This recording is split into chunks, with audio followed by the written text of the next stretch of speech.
And now, as the year somewhat 2066 draws to a close, NewsX takes a look at the man who's emerged as the new uncrowned king of corporate India. For years, Anil Ambani stood at number 3 or 4 on lists of India's richest and most powerful.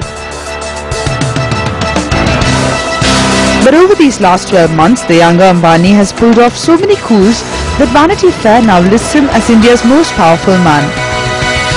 Anil's competitors Mukesh Ambani, Ratan Tata and Sunil Mittal don't even figure in the Vanity Fair power list.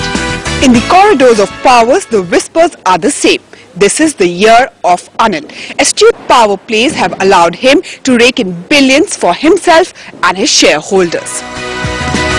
First, Anil got his Reliance Com GSM spectrum out of turn. An audit says RCom fudged revenues by 3,000 crore rupees. But Anil's escaped any punishment from the government.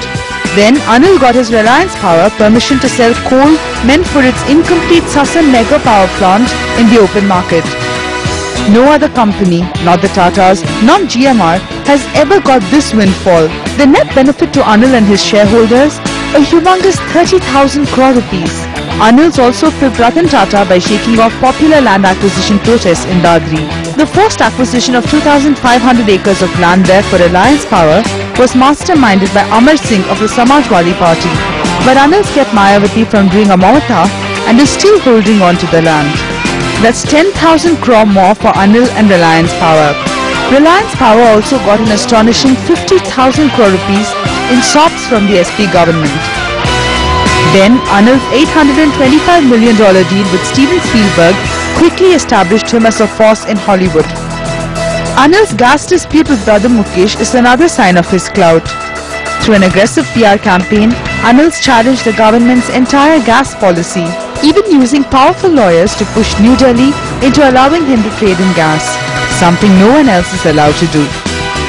The net benefit to Anil could be a mind-numbing 3 lakh crore rupees.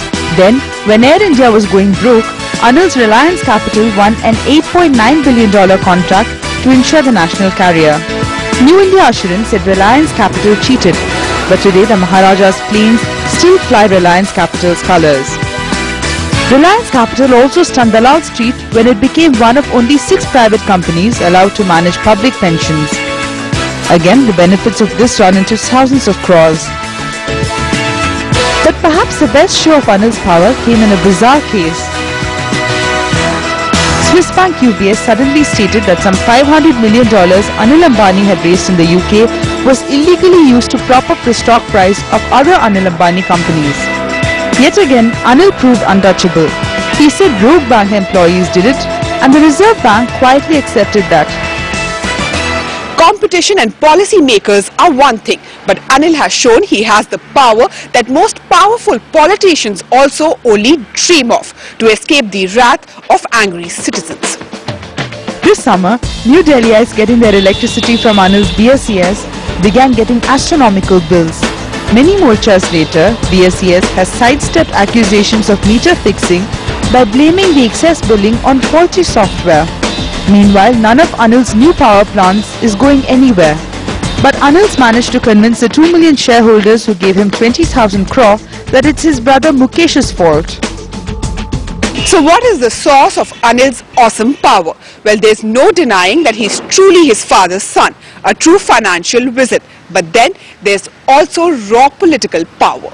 I will very candidly confess one thing, that I am very close friend of Sri Anil Ambani. He is like brother to me.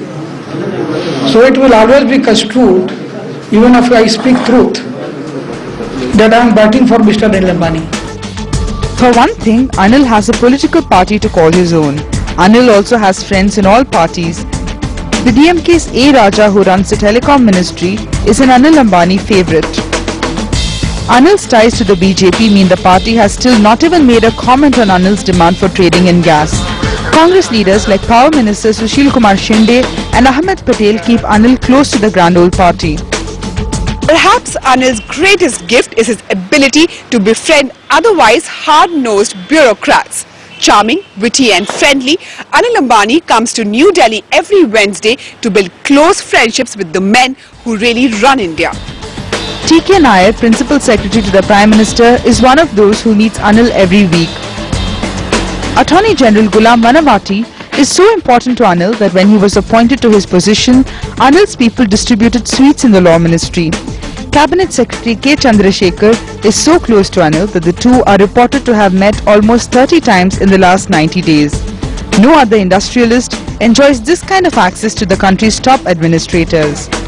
So Anil is undoubtedly the new face of India, youthful, dynamic, powerful and driven to get whatever he wants.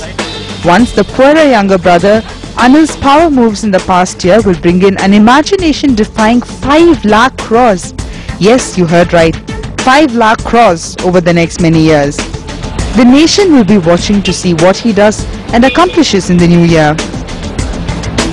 With video journalist Kulbhushan and Shweta Bajaj in Delhi, Nandini